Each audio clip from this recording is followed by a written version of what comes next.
ஆச்சி மசாலா. எந்த சமையலும் ருசி தேடும் ரகசியம். 20 ரூபாய்.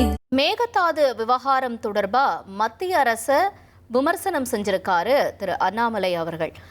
மத்திய அரசு இந்த விவகாரத்தில் நேர்மையாக நடந்துக்கணும், கர்நாடக தேர்தலை மனசில் வச்சுட்டு செயல்படக்கூடாதுன்னு விமர்சனம் செஞ்சிருக்காரு. வி த லீடர் அமைப்பின் தலைவர் அண்ணாமலை தன்னோட எக்ஸ் தள பக்கத்தில் வெளியிட்டிருக்கக்கூடிய இந்த அறிக்கையில் தான் பல்வேறு விமர்சனங்கள் முன்வைக்கப்பட்டிருக்கு மேகதாது விவகாரம் தொடர்பாக. அதில் நம்ம குறிப்பிட்டு பார்க்கும் பொழுது அங்கே கர்நாடகமில் இருக்கக்கூடிய இந்த தேர்தலை மனசில் வச்சுக்கிட்டு இந்த மாதிரியாக மத்திய அரசு செயல்படக்கூடாது அப்படிங்கிற விமர்சனத்தை முன் வச்சிருக்காரு அண்ணாமலை. மேகதாது விவகாரத்தில் இதற்கு முன்பு பாஜகவில் இருந்த அண்ணாமலை அவர்கள் தற்பொழுது மத்திய அரசை எதிர்த்து விமர்சனம் செஞ்சிருக்கிறது முக்கியத்துவம் வாய்ந்ததா பார்க்கப்படுது. மாநிலங்களவையில் மத்திய நீர்வளத்துறை அளித்த பதில் அதிர்ச்சி அளிக்கிறது அப்படிங்கிற கருத்தையும் அவர் முன் வச்சிருக்கிறத நம்ம பார்க்கிறோம். ரெண்டு விஷயங்களை குறிப்பிட்டிருக்காரு. ஒன்று, கர்நாடக தேர்தலை வச்சுக்கிட்டு மத்திய அரசு இந்த விவகாரத்தில் செயல்படக்கூடாது அப்படின்னு சொல்லியிருக்காரு. அதே போல் மாநிலங்களவையில் மத்திய நீர்வளத்துறை அளித்த பதில் அதிர்ச்சி அளிக்குது அப்படிங்கிற விமர்சனத்தையும் முன் வச்சிருக்காரு. விவரங்களோட செய்தியாளர் சதீஷ் முருகன் இணைஞ்சிருக்காரு. சதீஷ் முருகன், வணக்கம். திரு அண்ணாமலை அவர்களுடைய பதிவுல சொல்லப்பட்டிருக்கிறது என்ன?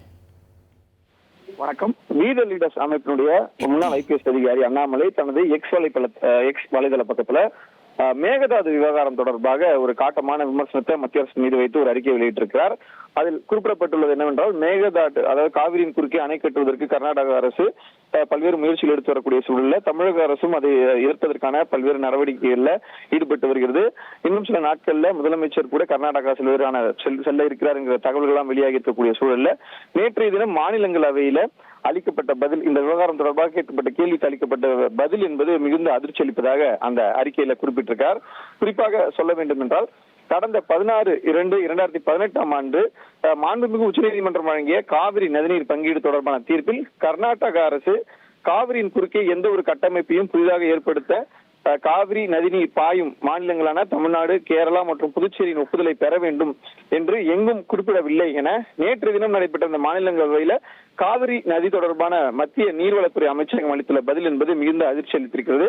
கடந்த 2021 ஆண்டு அன்றைய மத்திய நீர்வளத்துறை அமைச்சர் திரு கஜேந்திர சிங் ஷெகாவத் அவர்கள் அணை கட்டுமானத்திற்கான விரிவான திட்ட அறிக்கையை தயாரிக்க கர்நாடகா மாநிலத்துக்கு வழங்கப்பட்ட அனுமதி என்பது நிபந்தனைக்குட்பட்டது என்றும், மாநிலங்களுக்கு இடையேயான நதிநீர் பங்கீடு சட்டத்தின்படி காவிரி கடைமட்டத்தில் பாயும் மாநிலங்களின் குறிப்பாக தமிழ்நாட்டின் ஒப்புதலின்றி நதியின் குறுக்கே அணை உள்ளிட்ட கட்டமைப்புகளை அமைக்க முடியாது என்றும் நாடாளுமன்றத்திலே தெளிவாக தெரிவித்திருந்தார்.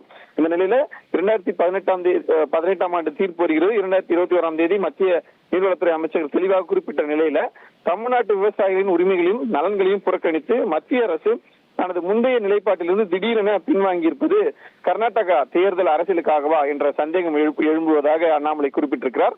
அதே போல விவசாயிகளின் வாழ்வாதாரத்தை பாதிக்கும் இத்தகைய முக்கியமான விவகாரங்களில் மத்திய அரசு நேர்மையாகவும் வெளிப்படையாகவும் ஒரே நிலைப்பாட்டிலும் செயல்பட வேண்டும் என எதிர்பார்ப்பது தவறா எனவும் அவர் கேள்வி எழுப்பியிருக்கிறார்.